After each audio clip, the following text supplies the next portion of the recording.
Hello, in this video I'm going to solve the following problem for you. Use the special substitution x equals to tangent theta over 2 to evaluate the following integral. Integral from 0 to pi over 2 d theta over 1 plus cosine theta plus sine theta. That would be a good idea if you pause the video at this point and try to solve the problem yourself first. If you do the calculations correctly, the answer that you will get for this definite integral is ln of 2. Okay, so now let us solve this problem here on the board together. So I want to use this substitution, so you know that we have to get rid of the old variable in terms of the new variable. Okay, so what we do, we say I need d theta to be expressed in terms of x. I also need sine and cosine theta to be expressed in terms of x. So the d theta part is simple, so let us do that one first. So x is equal to tangent theta over 2. So what I want to do, I want to find d theta. So from here, I can immediately realize that tangent inverse of x is equal to theta over 2. So this means that theta is 2 times tangent inverse.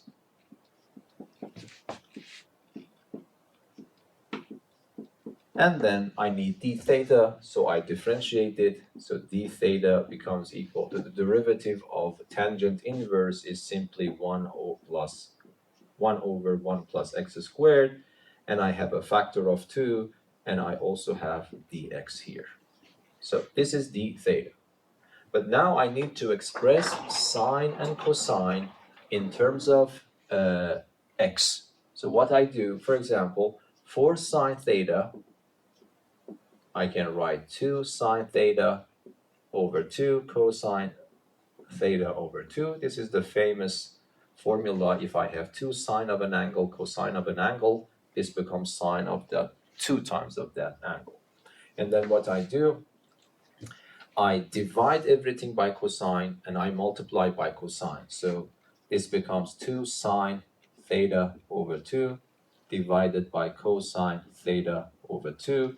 To compensate for this division, I multiply by an extra factor of cosine theta over 2.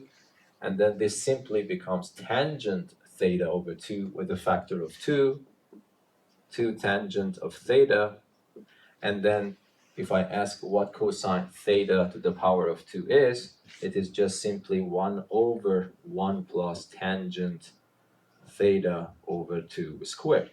Yes, because 1 plus tangent theta squared is secant squared theta over 2, and then secant squared becomes 1 over secant squared becomes cosine squared. But now, this is not, this is tangent theta over 2, sorry. Okay, now tangent theta over 2 is x. This one is also x. So I found my sine theta. So sine theta is 1 plus x squared in the denominator, and I have 2x in the numerator. So this is sine theta. Okay, so what can I do about cosine theta? So cosine theta is equal to, so you can write it as cosine to the power of 2 theta over 2 minus sine to the power of 2 theta over 2. This is the double angle formula for cosine, so this combination becomes cosine the 2 times the angle, which is exactly that one. But what can I do? I can factor this cosine theta over 2 squared out. Then this becomes 1, and then this becomes tangent theta over 2 to the power of 2. And for the same reason, I can write it as, so I write this in the numerator,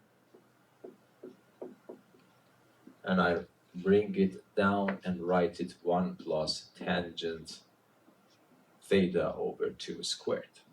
Yes, so I copied and pasted that part, and 1 plus tangent squared theta over 2 in the denominator becomes exactly cosine theta over 2 to the power of 2 in the numerator. And then this is just 1 minus x squared over 1 plus x squared. So I have my cosine theta as well. So if you don't mind, let me write it here. So this becomes 1 minus x squared over 1 plus x squared. Okay? Everything seems to be in order. So the last thing that I have to take care is the new limits. Okay, so I would say that, okay, theta, according to the problem, runs from 0 to pi over 2. It goes from 0 to pi over 2. This means x goes from, if I replace theta with 0, so it becomes tangent of 0, so x becomes 0. And if I put pi over 2 there, it becomes pi over 4. Tangent of pi over 4 is 1. So if I call this integral I, now this integral in terms of the new variable x can be written as integral from 0 to 1 instead of pi over 2. And then what do I have? Instead of d theta, I have this expression. So it becomes 2, 1 plus x squared dx. And then I have 1 plus, instead of cosine theta, I put that expression in. And instead of sine theta, I put this expression in. Okay, so what is left for me is just a little bit of simplification first. I multiply everything by 1 plus x squared, the numerator and the denominator, because I want to get rid of these smaller fractions. So a 2 is left and a dx is left in the numerator. This becomes 1 plus x squared.